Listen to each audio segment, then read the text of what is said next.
Las noticias, todas las voces. A ver, déjenme revisar. Mi querida Cris. Ya está. Gustavo, ¿cómo estás? Buenas tardes. Bienvenido, feliz año. Buenas tardes, casi buenas noches. Muchísimas gracias por la invitación y por el saludo. Igualmente para mí, con mis mejores deseos por el bienestar, la paz de tu familia, la tuya, de tus seres queridos y ojalá del país. Ojalá también de nuestra audiencia, sí, del país. Gustavo, varios temas para comentar. Quisiera empezar por este segundo, el que estábamos tratando en la asamblea, y esto porque además de tu sapiencia y conocimiento en materia de comunicación, conoces también de la Asamblea Nacional. Te pregunto, ¿no? Estos escándalos, ha regresado en las dos sesiones, tres que hay, en las tres sesiones han habido incidentes, ¿no? Tienen un denominador común, hay quienes dicen, no, es Castillo, y yo digo, es cualquiera que decida provocar una discusión, de utilizar una palabra altisonante y los otros reaccionan. Te pregunto, ¿estamos encaminándonos a o podríamos estar enfrentándonos a una estrategia de desprestigiar a la Asamblea con algún propósito político a futuro? Me parece que la actual Asamblea, salvo quizás contadísimas excepciones, no necesita de una estrategia para deslegitimarse. Dada la calidad de los legisladores que ahora están en el legislativo. No es de sorprenderse, y no por ello se puede dejar pasar por alto, pero es una conducta constante del legislativo en este y en otros países, generar conflictos o escenificar conflictos eh, por la naturaleza misma de los temas que les competen, ¿no? Tienen dos funciones, las de fiscalizar y la de generar leyes. En países tan fragmentados, políticamente tan polarizados como el nuestro, con una incidencia de las tecnologías de información, las redes sociales que todo lo analizan, el tener esa capacidad o esa posibilidad de estar en vitrina en redes sociales, sea a partir de la exhibición impúdica de su propia ignorancia o de su propio desconocimiento sobre las leyes, sobre las normativas, o de conductas en las que es evidente que hay una mayoría adocenada a favor del poder político para no fiscalizar o para hacer lo que les conviene de una manera absolutamente reñida con lo que la ciudadanía esperaría. Pero ahí hay que preguntarse también qué está pasando con la ciudadanía, ¿no? Con la ciudadanía que los puso en sus curules, esa ciudadanía que todavía los defiende, que defiende a funcionarios que por fuera del legislativo también han demostrado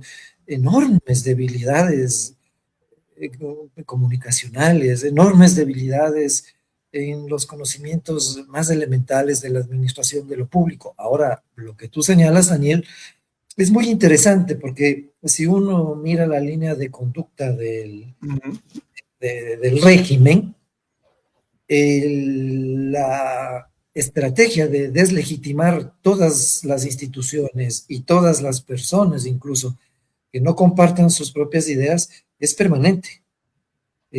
Si antes la estrategia era, perdón, si antes la polarización era el efecto de una estrategia política de distinta índole, con distintos regímenes, con distintos liderazgos, ahora estamos los ecuatorianos asistiendo a una polarización como estrategia, ¿no? O sea, la política se realiza desde la polarización y la polarización se exhibe en redes sociales. Pero si vemos, por ejemplo, qué pasó con el tema de la inversión pública. ¿Por qué la inversión pública? No hay plata, pero hay plata para meternos en este carrusel de campañas políticas que no terminan. Es un país que vive en campañas. Para eso sí hay plata. Hay plata para publicidad, pero no hay plata para hospitales públicos, no hay empleo, pero hay plata para Para- viajes, para cualquier cosa menos para lo trascendente. Pero se dijo que el sector privado, que la gente que viene del sector privado, que los expertos formados en el sector privado, en las universidades privadas incluso, se dice, ¿no? Van a resolver los problemas del país. Recuerdo el expresidente Lazo dijo que con 100 decretos en 100 minutos resolvía el caos de este país. ¿Qué tenía, cuál es el sentido de eso? ¿Qué se escondía en el trasfondo? Lo que estamos mirando ahora, una estrategia para concesionar sectores estratégicos por su supuesta ineficiencia o por la falta de recursos, o sea, devastar Petroecuador, sí, subastar pozos petroleros, meter minería de la manera más procaz en términos de no observar lo que la Constitución manda respecto a la consulta previa informada con las comunidades. Todo puede hacerse, porque lo público en este país se deslegitimó mucho más en los últimos 2 años de lo que ya estaba. Y ahí tenemos además un tercer factor, medios de comunicación y prensa, porque ya tenemos las redes ujú. sociales, sabemos cómo operan los call centers, los periodistas de nómina y todas estas cosas, pero hay una prensa que es muy proclive a generar noticias sobre las cosas negativas, sobre los términos más negativos, sobre las acusaciones, sobre los escándalos, sobre este exhibicionismo en TikTok, cosas que son realmente deleznables por parte de quienes pretenden y a veces logran conducir los destinos de la nación o ganar elecciones locales, ¿no? Gobiernos locales. Eh, entonces, este caos es debido a la burocracia, este caos es debido a los pipones, este caos es debido a todo el mundo. Siempre será culpa de alguien más. Yo decía, este es un gobierno que sí es actualizado Repetir en... eso deslegitima al sector de lo público, a los empleados públicos, a los que son responsables, que sí trabajan, etcétera, etcétera. El tema Ahora de incluso la la justicia salud. española, en el caso este de la extradición fallida, es hasta la justicia española, siempre es responsabilidad de alguien más. Claro, claro, es que mira, todo lo han deslegitimado. No nos olvidemos las movilizaciones contra la Corte, cuando la Corte puso un alto a esos artículos de dos normativas que rompían o tenían, habían generado la negativa de sectores ciudadanos que impugnaron esas normativas. Y claro, es que la Corte, el sistema judicial es corrupto. Entonces, es una dicotomía entre buenos y malos, ¿no? Los empresarios de este país, ¿por qué no despegan? ¿Por qué solo algunos tienen el respaldo del poder de turno? ¿Por qué solo a algunos exportadores les va bien? A otros seguramente no han de ser eficientes, pues no han de tener buenas estrategias de negocios, no han de tener capital. ¿Qué será que les pasa? Pero tampoco les interesa decirlo, tampoco hay una estrategia del Estado, del gobierno, en materia económica que fortalezca a nuestros comerciantes, a nuestros agricultores, a nuestros emprendedores. Lo que tenemos y todo el público que nos está escuchando sabe quiénes son las empresas a las que mejor les ha ido en los últimos tiempos en materia de exportación. ¿Cuánta inversión privada internacional ha venido al país? ¿Ha generado empleo? ¿Ha mejorado estas cosas? No.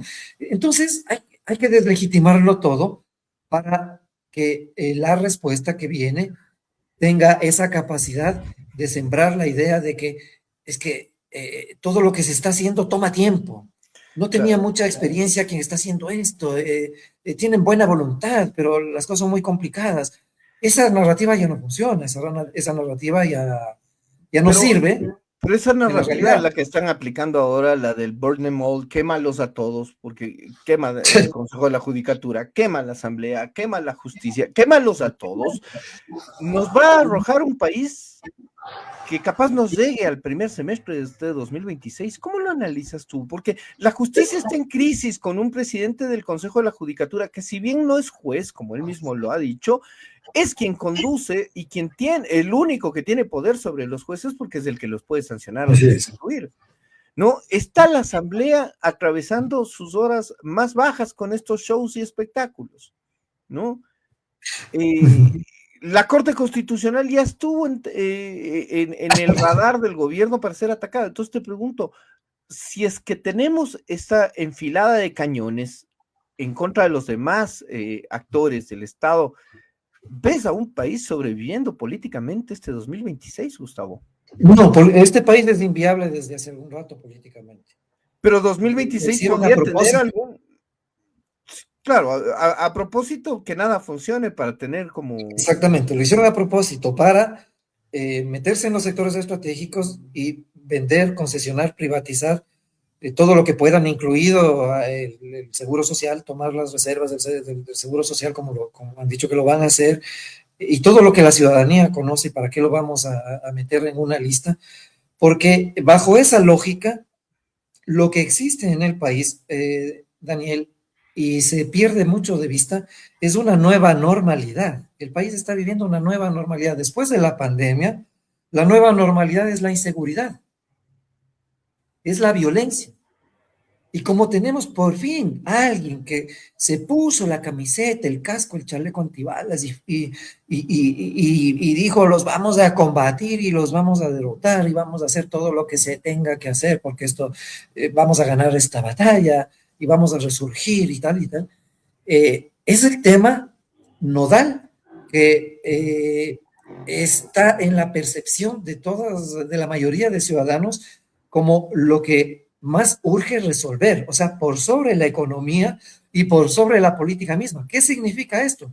Que cualquier rato nos puede decir, a ver, no nos pueden decir porque esto es lo que se siente. Si la economía no funciona, si estamos sobreendeudados, si hay fragmentación política, si no hay dinero, si esto, si lo otro, si las instituciones todas están contaminadas, menos, entre comillas, nosotros, ¿no? O sea, los que dicen eso, nosotros nomás no estamos contaminados, nosotros no nos estamos peleando con todos los demás sí, menos yo. Y todos los demás son los enemigos potenciales. Entonces, este país es un bidón de gasolina.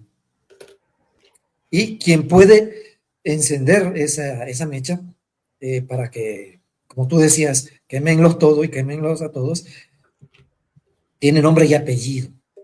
Y tiene el poder para hacerlo, porque mientras maneje el tema del combate a la inseguridad, aquí puede pasar cualquier cosa.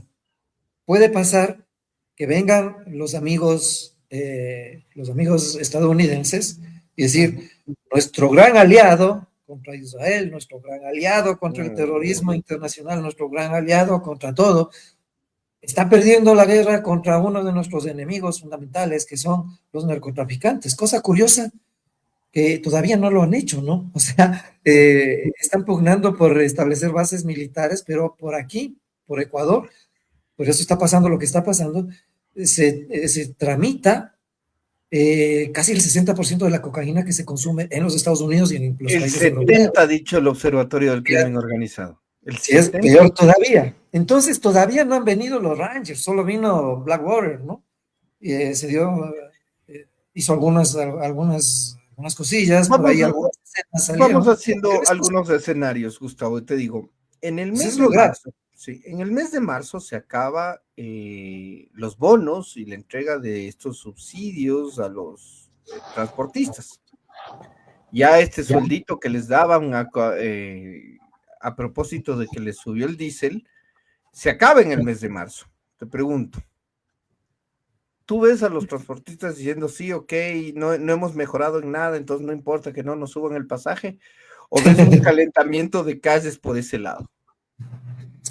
Nunca pasaría eso. O sea vas si por el lado de que se van a movilizar en retrospectiva, si uno mira en retrospectiva, la clase del volante, como se autodenomina, entre comillas, nunca ha estado desde el origen al lado de los reclamos, de los justos reclamos de otros sectores ciudadanos. Solamente ha mirado por sí misma.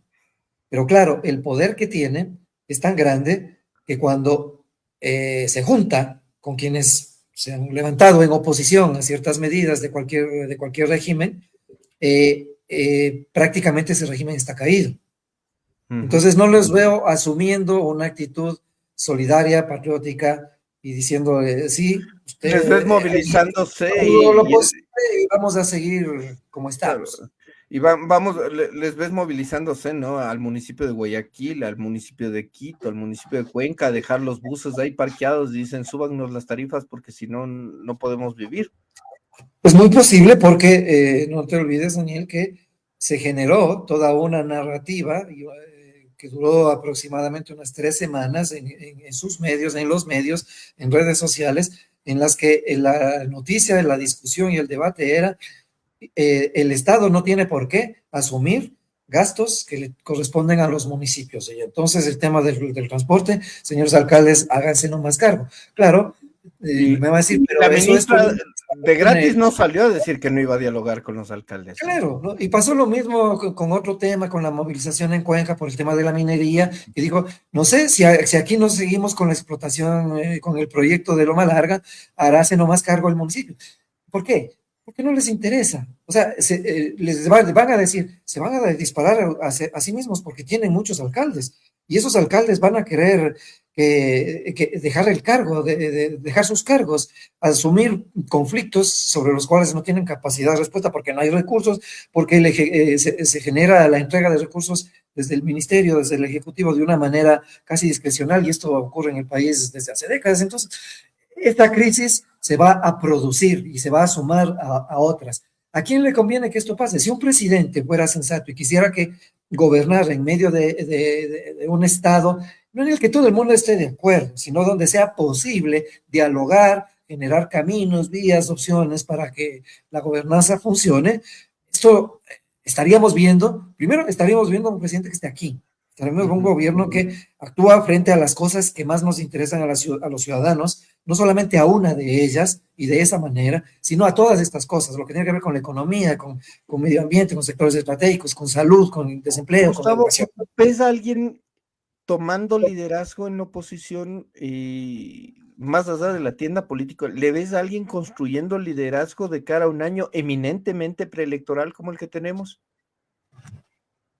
A ver, una vitrina de esos posibles nuevos liderazgos fue el último debate presidencial. ¿Sí? Ahí vamos a ver si repiten o no su intención de presentarse y ganar una elección, en este caso seccional, a través de sus movimientos políticos o ellos mismos, quienes fueron candidatos a la presidencia.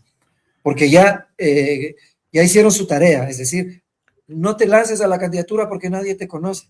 No, ya les van a conocer. La candidatura para que te conozcan. Y ya vimos cómo premiaron a veces. ¿Le ves a Dan Topi cumpliendo eso de que ser primero alcalde de Durán? Es muy posible. O sea, ¿les ves? En el tema de Topic, me parece a mí que no hay solamente un interés de combatir la delincuencia porque él sabe cómo hacerlo, porque tiene experiencia, etcétera, etcétera. O sea, el tema de Topic es más, tiene otro trasfondo y tiene que ver con otro sector estratégico que es el de telecomunicaciones. O sea, a mí me parece que ahí hay una pugna en la cual tú juegas con una moneda de cambio. Si tú te lanzas, vas a tener una respuesta en la que tus negocios van a estar en problemas. Este campo van a estar en problemas. Porque si vemos lo que ha ocurrido con otros, esa es una tónica persistente, ¿no? O sea, te metes conmigo y donde te duele vamos a ir. Sí, vamos un ratito para empezar cerrando este análisis. En la oposición ya hemos como analizado generalmente. Te voy a plantear una tienda política. Revolución Ciudadana está dividida, no está dividida. Yo creo que hay algunas evidencias de que sí.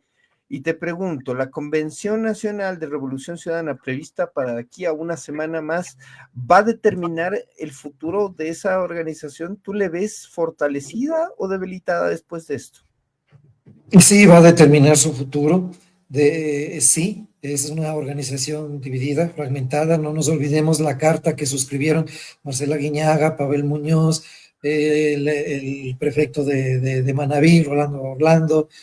No estoy seguro si también Paola Pavón suscribió esa carta, sí. y un par más. Es una carta durísima que jamás alguien se habría atrevido a enviarle a Rafael Correa.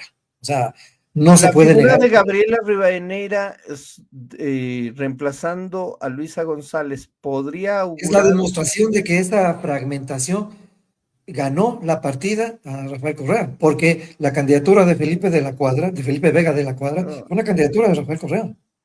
Y claro, hubo una respuesta muy negativa. resistencias, ¿no? Hubo resistencias. Antes, en sus tiempos, cuando no estaba en Bélgica, lo que él decía era ley.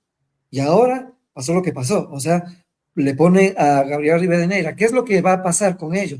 Es que se va a consolidar el ala dura, el ala más dogmática, el ala, pero además también el ala más organizada, más orgánica de la Revolución Ciudadana, y muy probablemente haya una autodepuración de esa organización por parte de quienes no No estuvieron le de ves acuerdo. la posibilidad de No que le salga veo ahí una fortalecida. democracia interna factible. No ¿Perdón? le ves posibilidad de que se fortalezcan. Entonces, lo que sea que pase será para perder cuadros, pero como tú dices, para que asuma el control la parte más organizada.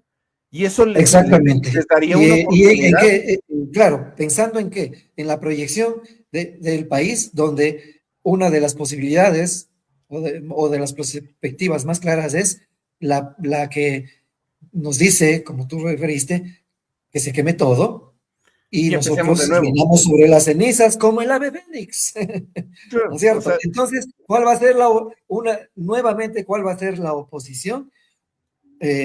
Adicional a la oposición del sector indígena que va a emerger. Van a ser ellos. Si es que la ciudadanía entiende la gravedad de lo que está ocurriendo, puede emerger también de ahí una nueva figura. Si uno mira lo que ha ocurrido en el país desde el retorno a la democracia, es la búsqueda constante de un nuevo liderazgo, ya no de los mismos emergencia. oligarcas, ya no de las mismas familias en las cuales heredan los cargos de las presidencias o de las legislaturas a los hijos, a los nietos. Es lo que está ocurriendo en este país en este momento. Pues esto Es ocurre desde el 2022. Tuvimos de ganador a Lucio Gutiérrez, cuya primera exposición Mira, fue ser protagonista. incluso, y con todo lo que implica el tema de Abdalá Bucaram como o el rostro del populismo más grotesco, si cabe la expresión, incluso ahí se prefirió no votar al representante de la rancia oligarquía, que era Nebot, y votar para ver qué pasa con el loco. Anteriormente a eso, Jaime Roldós, luego con Lucio Gutiérrez, ¿no? Con Rafael Correa, El propio y con Correa el es actual producto. presidente. Y con el actual presidente. Correa era un desconocido, incluso como ministro de Finanzas, como candidato a la presidencia, arrancó con menos del 4% de conocimiento del electorado, exactamente igual que el actual mandatario. Es un país que busca, no por novelería, nuevos rostros, sino porque sabe, está hastiado, está asqueado de que desde la oligarquía se sigan sacando en saco, se sigan llevando las riquezas de este país con la mayor caradura y la mayor impunidad. Pero, claro, no hay los recursos y ahora tenemos un elemento adicional que complica todo, que es el tema del narcotráfico que ha contaminado las elecciones y ya no tenemos una delincuencia política que solamente era la que, a ver, ¿cuál es mi negocio? Es el cacao, es el petróleo, es la agricultura, por aquí, por allá, entonces me interesa ganar esto, ganan, vienen, hacen sus negocios, tienen sus operadores en las funciones del Estado, salen con los bolsillos llenos y todo bien, ¿no? Ahora tenemos una delincuencia política ya no contaminada, sino que es cómplice del narcotráfico. Y eso es gravísimo. Me Pero quedo sí con eso. puede y debe haber, Daniel, se necesita una pedagogía dirigida a la ciudadanía para que crea en sí misma, para que al igual que lo que ocurrió en algún momento en España, aunque se cayó por sus propios errores, la gente diga sí podemos. Ya, con estos no hubo manera, pero debe haber alguien apoyado por todos nosotros que pensamos en un país distinto, en un país más justo, más equitativo, más racional políticamente hablando, que pueda salir de que pueda ayudar a salir de esta situación, que va a tomar mucho tiempo, mucho esfuerzo, mucho sacrificio, pero que es posible, que es una factura muy grave de pagar, pero que es necesaria, porque si se deja pasar, Sin eh, duda. Sin duda prefiero, prefiero no concluir. Claro, ¿será que estamos ya de cara a un tema de disolución nacional? Me quedo con esas preocupaciones, Gustavo. Siempre es un gusto, un placer conversar contigo. Muchísimas gracias, Daniel. Un saludo y nuevamente un abrazo fraterno y que tengas un excelente año nuevo. Lo propio Igual para también, ti. Lo propio gracias. para ti.